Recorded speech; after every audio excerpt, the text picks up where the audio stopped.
Assalamualaikum warahmatullahi wabarakatuh. Perkenalkan, saya Fatin Rahmi dari Prodi PGSD, ingin menjelaskan materi konsep dasar bahasa Indonesia dari mata kuliah Pendidikan Bahasa Indonesia Rombel A. Yang pertama sekali ada definisi bahasa Indonesia. Bahasa adalah alat komunikasi, yang artinya bahasa adalah bunyi yang dihasilkan alat ucap manusia, bukan bunyi yang dihasilkan alat lain.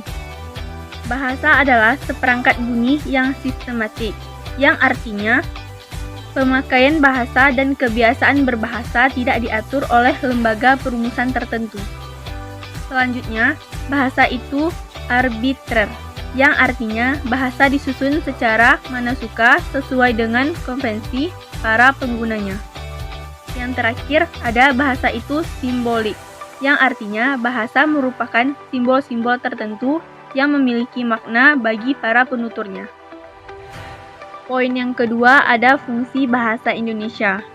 Dalam kedudukannya sebagai bahasa nasional, fungsinya yaitu lambang kebanggaan kebangsaan, identitas nasional, alat perhubungan antar warga, daerah dan budaya, alat pemersatu suku, budaya dan bahasa di Nusantara.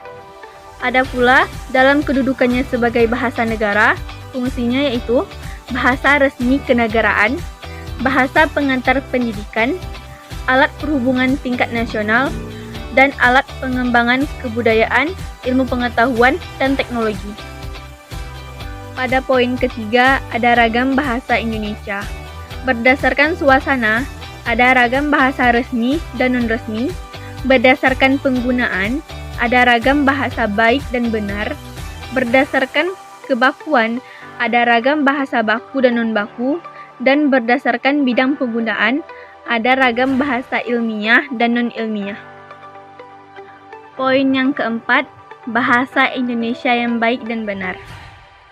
Bahasa Indonesia yang baik dan benar berarti bahwa harus digunakan bahasa Indonesia yang sesuai dengan kaidah atau aturan bahasa Indonesia.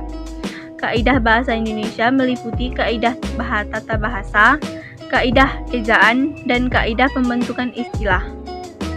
Jadi, berbahasa Indonesia yang baik dan benar berarti menyampaikan pikiran dengan informasi yang lengkap secara teratur.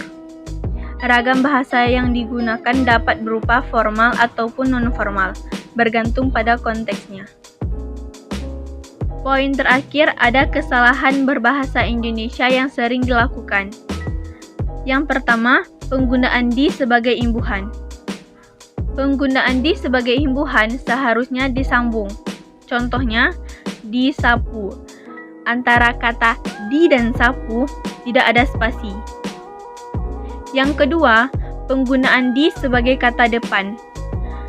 Jika penggunaan di sebagai kata depan, seharusnya dipisah karena menunjukkan kata tempat. Contohnya, di pasar. Antara di dan pasar ada spasi. Yang ketiga, pemakaian kata yang berlebihan. Misalnya, para ibu-ibu pergi ke pasar. Ibu-ibu memiliki makna jamak, para juga menyatakan makna jamak. Seharusnya digunakan ibu-ibu pergi ke pasar atau para ibu pergi ke pasar. Itulah penjelasan dari saya tentang materi konsep dasar bahasa Indonesia. Sekian dari saya, jika ada kekurangan mohon dimaklumi. Assalamualaikum warahmatullahi wabarakatuh.